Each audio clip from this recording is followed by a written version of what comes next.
Right. So, this is a review for World War Z. I just got out of this about 20 minutes ago.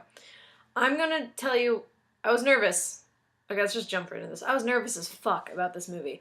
I've read the book by Max Brooks. It's perfect. How they should have done it was how Paris I Love You was done, is a bunch of vignettes by a bunch of different directors, because the book is composed of a bunch of short stories put together about the zombie apocalypse from so many different people's point of view.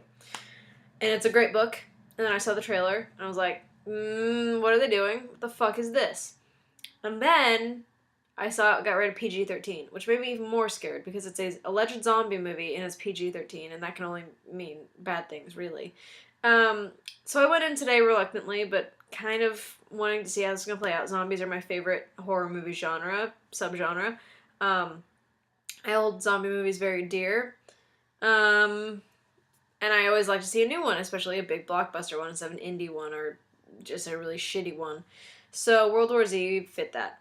Let's do a synopsis. World War Z is about Jerry Lane, played by Brad Pitt, whose day starts off normally, and then he's taking his daughters to school, or they're going on a trip. I'm not sure, it wasn't clear. And all of a sudden, zombie mayhem happens. He was part of the UN, but he quit his job, but they call him back because they're like, oh shit, we need you for this. His family is on a boat. He goes out and he tries to find the source of the plague and fix it. That's the basic synopsis without giving anything away and without fucking things up for you. This movie is really, really fucking incredibly well done. I loved this movie. That blew my mind. Like I said, I went to this movie scared shitless, and I came out happy as just, wow, this movie's really good. There are plot holes, but it's a zombie movie.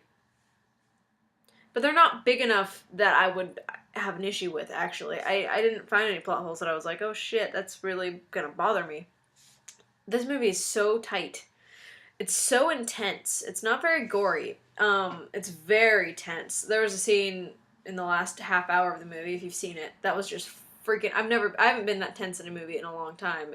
Not since Inglourious Basterds, when Shoshana's under the floorboards, or when she's sitting at the table with Hans.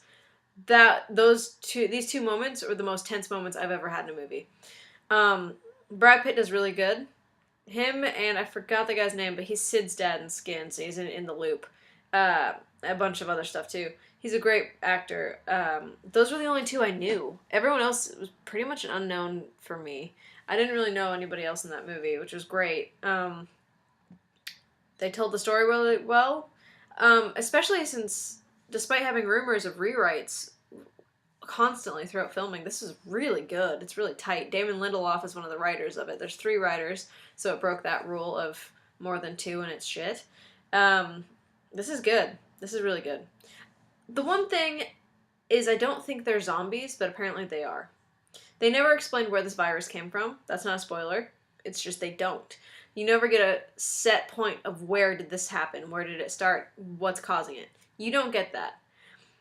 There's theories going around about, oh, it's rabies. That could be a possibility, but we never know where it started or how.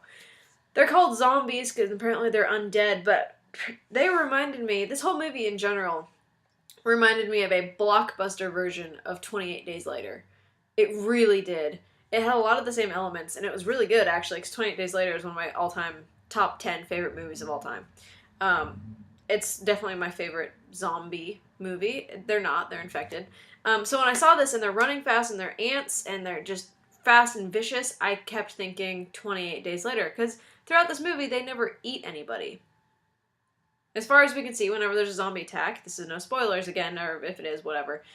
During an attack, they never eat anybody. They never take meat. They never eat anything. So I don't think they're dead, but apparently they are. They're fast runners, which is shit. I hate that. Those are the worst zombies. They're terrifying. And they change really quickly. When you get bitten by one of them, you get infected like fucking 12 seconds. So that was another moment where I was like 28 Days Later. It had that feeling. I should wrap this up because I'm going to spoil things and overanalyze things and make this a huge long video. It does not need to be. So, short story, go see World War Z. It's fucking awesome. It's a great action movie. Not mindless. It's really good. It reminded me of an indie movie almost. It's very intense. It's not as action packed as the trailers lead you to believe. It has got a lot of action, but it's really, really well done. I don't know what other words to say. I give it a 4 out of 5 or an 8 out of 10. Shockingly great movie. I will say this also. I don't remember the actress's name. She hasn't been in a lot of other things, but the girl who plays Segan, when you see it, you'll see her. She's fucking hot, right, guys? Fuck yeah. And she had a good lead part. And she was really good. And okay, go see this movie. It's fucking great. And thanks for watching. I think I'm seeing The Bling Ring this week, so keep an eye out for that.